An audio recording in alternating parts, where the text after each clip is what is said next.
Hello everyone, मैं AP Singh आपका स्वागत करता हूं अपने YouTube channel APS study zone पर।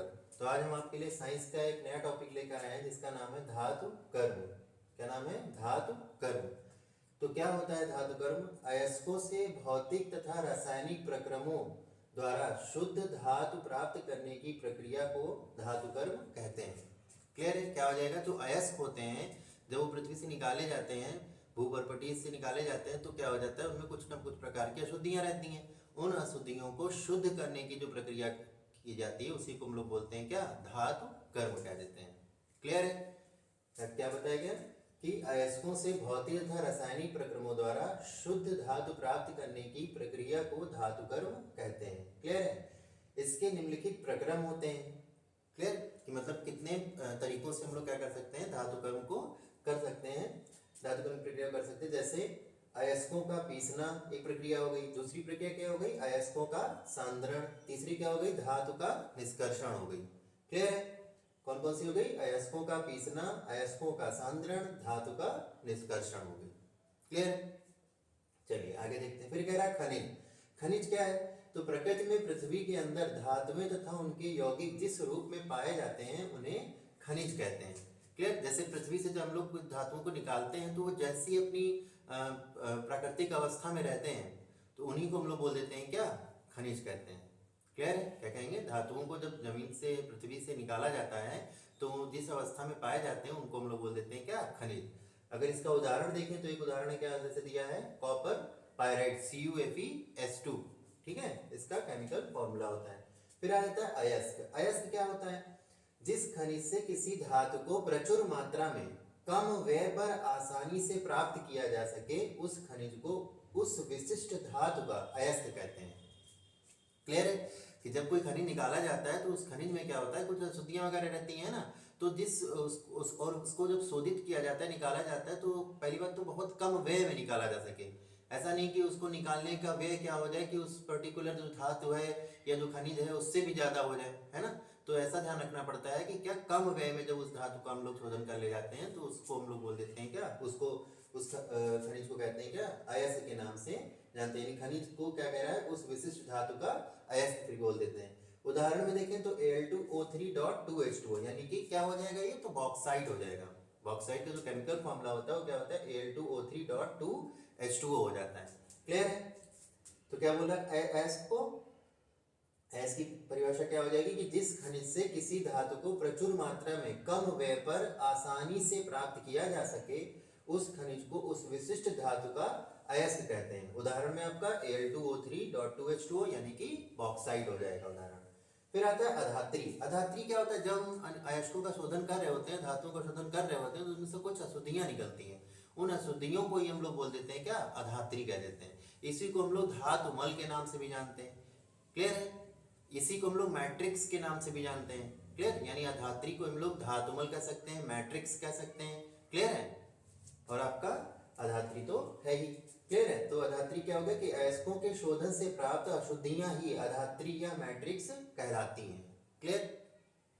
आगे देखते हैं। फिर कह रहा है भर्जन। भर्जन क्या है? भर्जन एक प्रक्रिया है जिसके द्वारा क्या कहते हैं? अयस्कों का हम लोग शोधन करते हैं, है ना। तो क्या कह रहा है कि सांद्रित अयस्क को अकेले या अन्य पदार्थों के साथ मिलाकर वायु की नियंत्रित मात्रा में बिना पिघलाए गर्म करने की प्रक्रिया भर्जन कहलाती है। क्लियर? ये भी ध्यान रखना है कि बिना पिघलाए गर्म करने की प्रक्रिया, गर्म करके शुद्ध करने की जो प्रक्रिया है वो कहलाती है क्या? आपकी भर्जन कहलाती है। क्लियर? तो क्या बताया भर्जन में कि सांद्रित अयस्क को अकेले या अन्य पदार्थों के साथ मिलाकर वायु की नियंत्रित मात्रा में बिना पिघलाए गर्म करने की प्रक्रिया भर्जन कहलाती है। क्लियर? नेक्स्ट देखते हैं निस्तापन। क्या है? निस्तापन। निस्तापन क्या होता है? सांद्रित अयस्क को उसके गलनांक से नीचे ताप पर वायु की अनुपस्थिति में शुद्ध करने की प्रक्रिया को निस्तापन कहते हैं। क्लियर?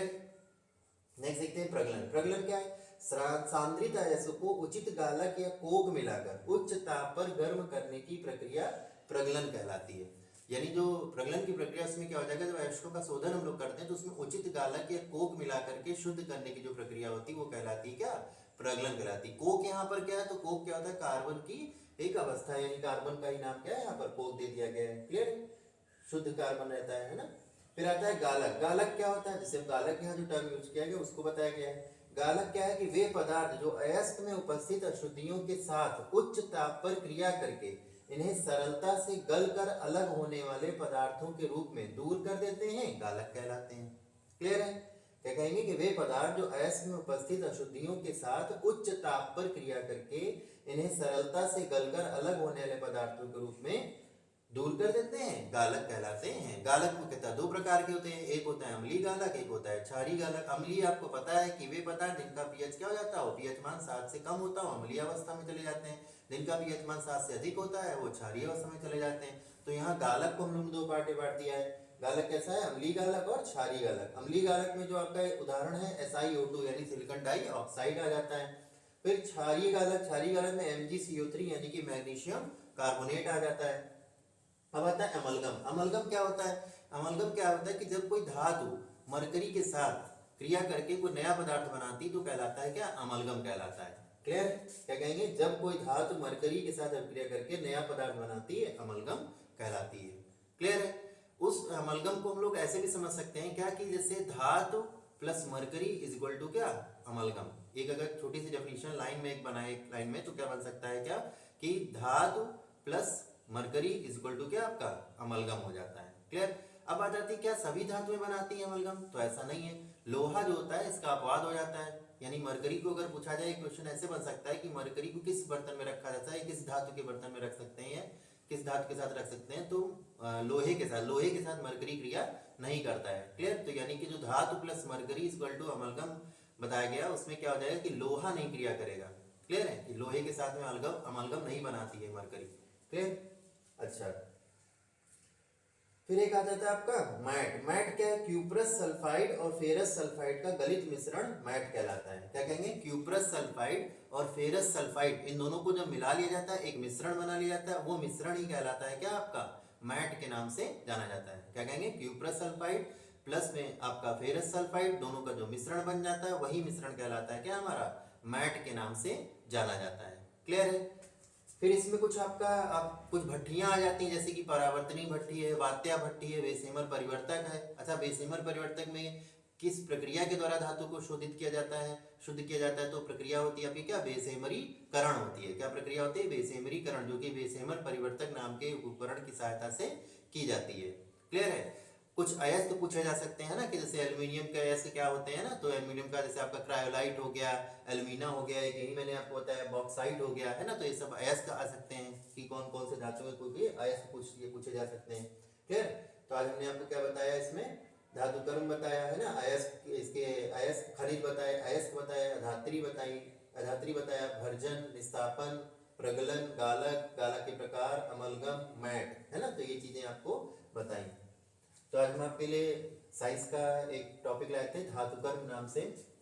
आई होप कि वीडियो आपको अच्छा लगा होगा। अगर वीडियो अच्छा लगा है तो वीडियो को लाइक कीजिएगा, शेयर कीजिएगा और चैनल को जरूर सब्सक्राइब कर लीजिएगा। Thank you.